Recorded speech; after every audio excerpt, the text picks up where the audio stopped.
Selamat malam pemirsa, mengawali tahun 2021.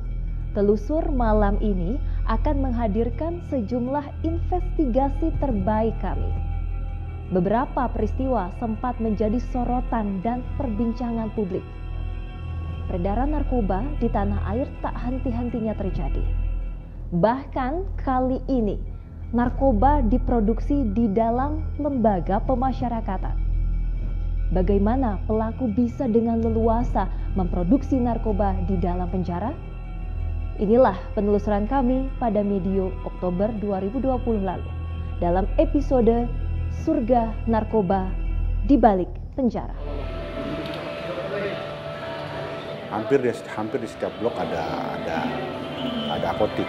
Apotik itu tempat yang di salah satu sel, biasanya di setiap blok ada ya. Sabu, siapa yang mau sabu buat malam minggu?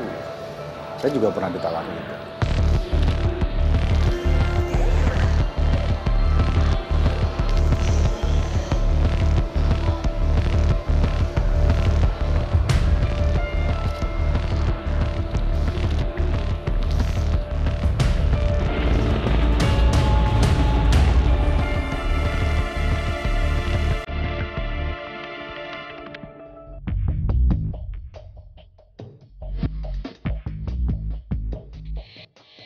Sepintas tidak ada yang aneh dari aktivitas warga binaan di dalam lembaga pemasyarakatan ini.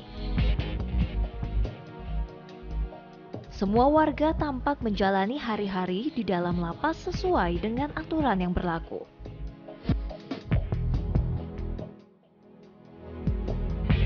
Itulah kondisi kehidupan warga binaan di balik jeruji besi. Namun, siapa sangka, di balik itu semua ada dugaan praktik haram peredaran narkoba. Ada tahanan ataupun napi yang menjual sabu. Jadi ada istilah PSK itu penjual sabu keliling, tapi ada juga istilah apotek. Apotek lah ya. Apotek itu tempat yang di salah satu sel, biasanya di setiap blok ada ya. Surya Anta tahu betul apa yang sesungguhnya terjadi di dalam lapasnya. Selama 9 bulan, dia menjadi warga binaan karena kasus makar. Hampir di setiap blok ada apotik. Kadang di satu blok ada 2-3 apotik gitu. Kamar aja, jadi di dalam satu sel itu seharusnya kan cuma satu kamar gitu ya. Tetapi ada satu sel itu dijadikan 3 kamar, seperti sel saya di J18 itu. Ada dijadikan 3 kamar, kami tidur di bawah. Kemudian ada dibuat di bagian atasnya dibuat kamar lagi, karena kan tinggi dia itu. Dibuat 2 kamar lagi dan kamar paling belakang di atas kamar mandi dijadikan kamar apotik.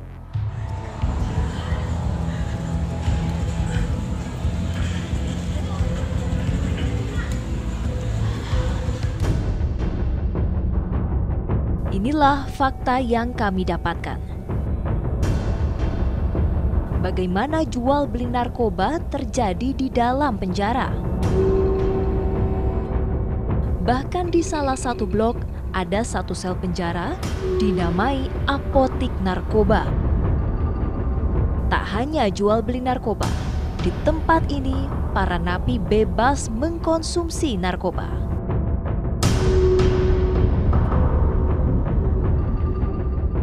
Atas alasan keamanan narasumber, kami menutup wajah dan identitas narapidana.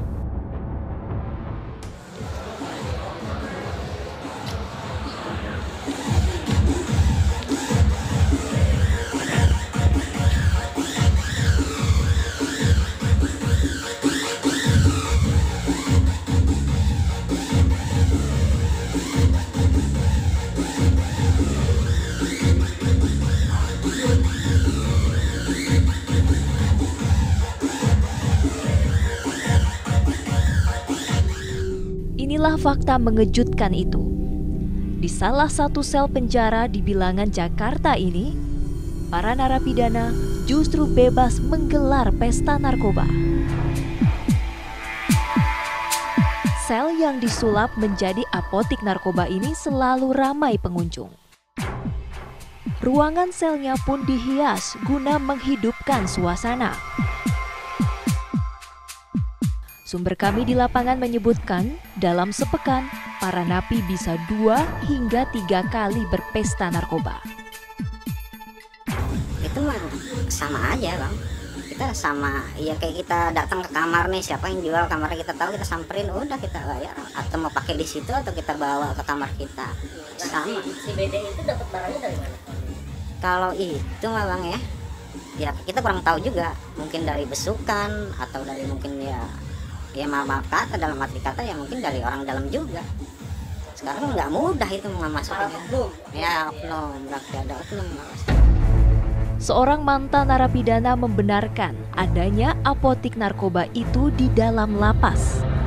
Demi alasan keamanan, identitas narasumber kami samarkan. Ini kamar kita kalau mau beli sebelah megang, kita tinggal ke sebelah aja udah.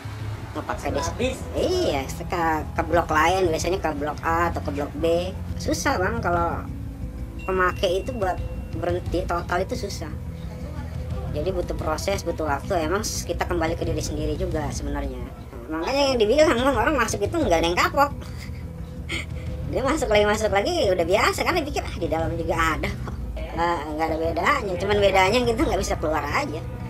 Tapi kalau buat ini mah lebih aman daripada di luar. Berkaitan dengan informasi yang Bapak Ibu sampaikan hari ini ke saya menganggap ini sebuah hal yang perlu dalam waktu yang tidak terlalu lama harus saya tindak lanjuti. Dan tindak lanjut itu tidak hanya sampai di situ. Memang kita akan coba dulu membuat sebuah analisanya. Apa sih yang salah sehingga ini peristiwa ini sepertinya berulang tahun terus? Hampir di setiap blok ada apotik. Apotik itu tempat yang di salah satu sel, biasanya di setiap blok ada ya. Sabu, siapa yang mau sabu buat malam minggu? Saya juga pernah ditawarin itu.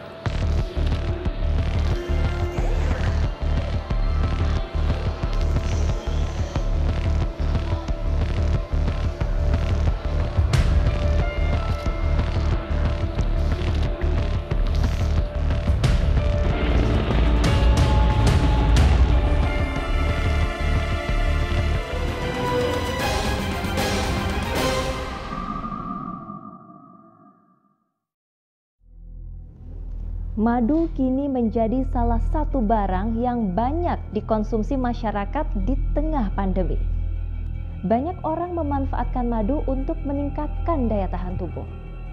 Di tengah meningkatnya permintaan madu, sejumlah orang nekat memalsukannya. Bahkan praktik haram ini sudah dilakukan pelaku sejak 1 tahun lalu. Inilah penelusuran kami, membongkar sindikat madu palsu yang kami lakukan pada akhir November 2020 lalu.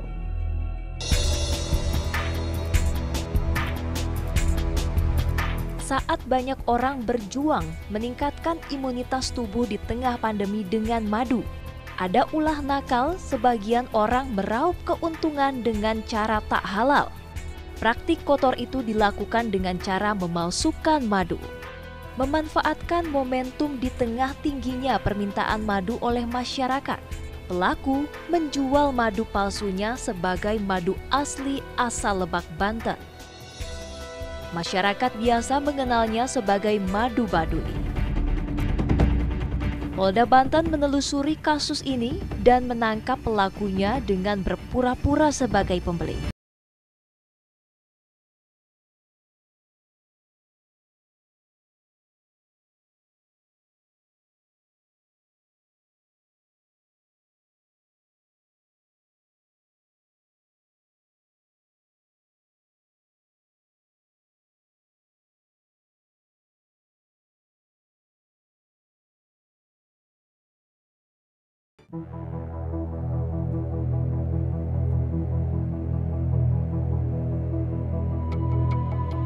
Polisi kemudian menangkap MS, pemilik CV Yatim Berkah Makmur, di sebuah rumah kontrakan di daerah Joglo, Kembangan, Jakarta Barat.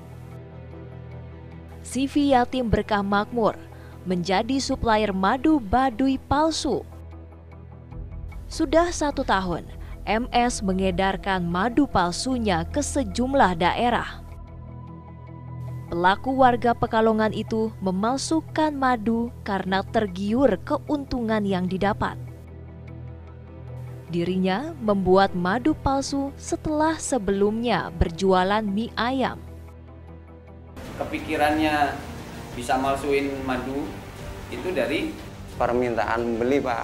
Nah, permintaannya pembeli. apa ngomongnya waktu itu? Ngomongnya paling penting warnanya seperti ini gitu. Harganya paling penting bisa murah gitu, Pak. Katanya dijual biar terjangkau gitu. Pesen dulu, Pak. Pesan dulu. Kalau pesen sekian-sekian baru kita begini. Selama ini, pelaku membuat madu palsu tanpa campuran kandungan madu sama sekali. Di lokasi pembuatan madu palsu, polisi menemukan lebih dari 500 drum glukosa, bahan utama pembuatan madu palsu. Ini molasses. Molasses ini adalah limbah dari industri gula kristal. Ini madu sudah jadi. Kemasan 30 liter. Inilah yang dijual dengan harga 660.000 per jerigen. Ini sudah campuran. Dan saya mau jelaskan di sini, ini bukan lebah. Ini laron yang ada di atas lampu. Kalau malam ini laron banyak sekali. Jadi laron-laron itu jatuh. Jangan sampai teman-teman juga mengira ini lebahnya ada. Bukan, ini laron. Ini botol yang digunakan. Tinggal dikasih pelepah pisang, sudah persis seperti yang biasa dijual oleh peternak lebah di Banten. Madu aspal alias asli tapi palsu itu ternyata juga dipasarkan di wilayah Lebak, Banten. Peredaran madu palsu sudah lama masuk ke wilayahnya. Saya mah terus terang saja banyak terima kasih dukungan ke polisi bahwa itu ditegaskan. Soalnya bagi saya kelemahan saya tidak menelitikan apa tidak bertanyakan ini bicara madu dari mana, tapi banyak yang masuk ke desa Kanekes. Memang saya rasakan gitu pribadi saya memang satu merasakan keganggu, kedua memang merasakan yang kejadian ini kan nggak nyamannya gitu. Memang orang Baduy banyak yang merasakan ketipunya kan orang Baduy tidak tahu, kebanyakan yang tidak tahu ini madu nih, ini madu gitu. Memang pribadi saya nggak terima, soalnya yang dijual itu kan mengatasnamakan Baduy. Pencemaran yang nama baik orang Baduy itu banyak sekali terus terang saja. Lalu bagaimana membedakan madu palsu dengan madu asli? Yang pertama, kita dari rasa. Sebagai contoh, ini madu yang diduga palsu. Ini dapat kita coba.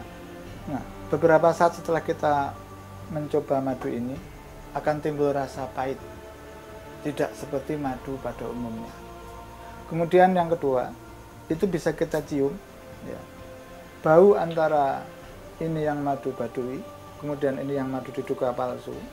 Ini untuk yang madu diduga palsu, yang tercium bukan bau madu. Itu bisa kita bandingkan langsung dengan madu yang dari Baduy atau madu lainnya. Akan ada bau yang berbeda. Ada bau memang madu dari bunga. Kemudian yang berikutnya, yang ketiga, pada madu dia akan ada kandungan oksigen seperti ini. Sebagai contoh, ini madu yang diduga palsu dan ini madu yang dari Baduy. Ini kalau kita lakukan pengocokan, dia tetap wujudnya seperti biasa. Nah, untuk madu yang dari Baduy, dia akan timbul gelembung-gelembung kecil seperti busa. Ya. Nah, ketika kita putar posisinya, Ya, kemudian kita bandingkan keduanya. Kandungan oksigen di madu yang dari Baduy akan muncul begitu banyak. Nah, dalam madu yang diduga palsu ini tidak ada muncul kandungan oksigen sama sekali.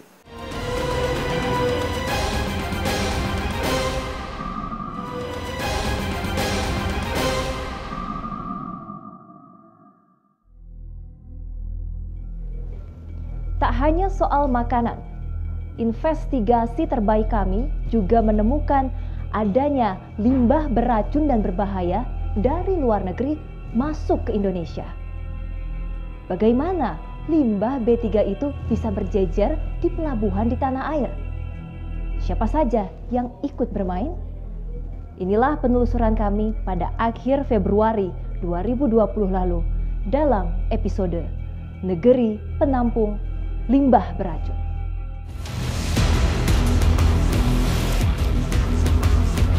Indonesia lagi-lagi kebanjiran limbah bahan berbahaya dan beracun. Sampah berbahaya yang seharusnya tak boleh masuk ke dalam negeri, justru tersimpan di dalam pelabuhan Tanjung Priok. Sedikitnya ada 70 kontainer berisi limbah B3 di antara ratusan kontainer barang impor lainnya. Kasus ini terungkap pada Januari 2020 lalu saat anggota Komisi 4 DPR RI mendatangi pelabuhan.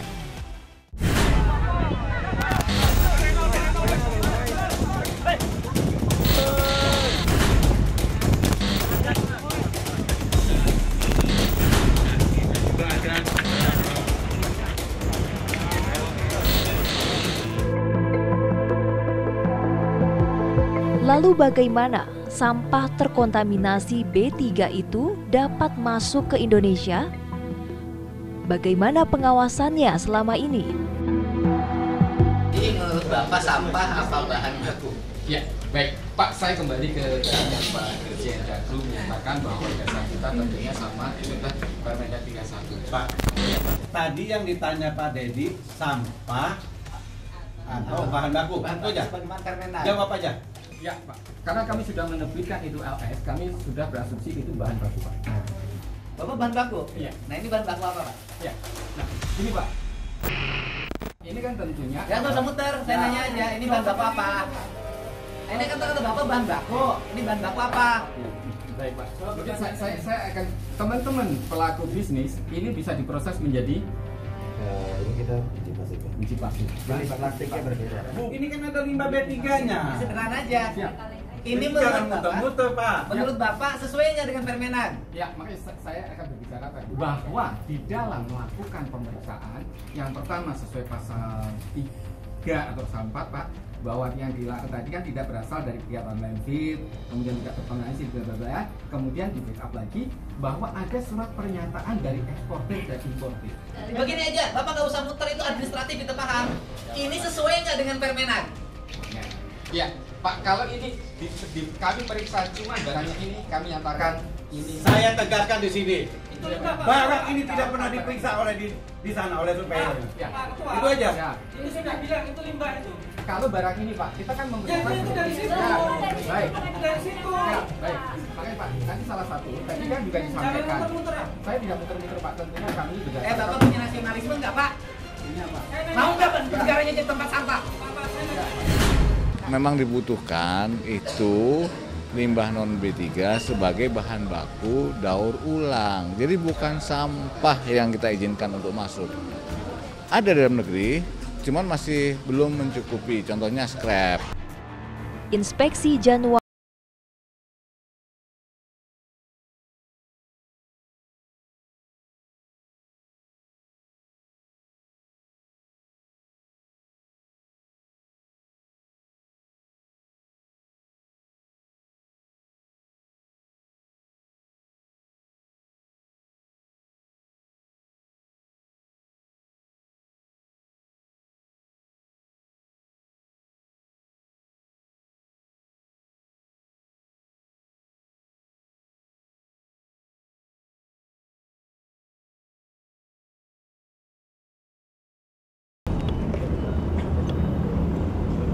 kantor di sini atau ada kantor pusat di mana?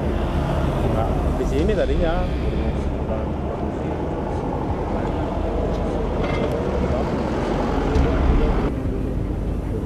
Udah pindah nah? Iya. Udah lama Pak? Udah 3 bulan. Udah pindah atau memang udah nggak beroperasi? Udah nggak beroperasi lagi. Terus sekarang tidak Pak? Jadi kita nggak bisa ketemu siapa-siapa Nggak bisa siapa, iya. Yang mau berenang gitu, humas atau Nggak public ada. relation? Udah kosong soalnya. Pimpinan juga nggak ada. Iya. Udah pulang semua ke Cina. Saat tengah berbincang, tiba-tiba personil keamanan yang lain meminta kami untuk keluar. Informasi tak jauh berbeda kami dapatkan ke perusahaan sejenis lainnya. Perusahaan tak lagi produksi. Hanya ada petugas keamanan berjaga di pintu gerbang. Ini udah ada gitu? Oh, Belum. Ini lagi dalam. Tapi ada ya Bang ya?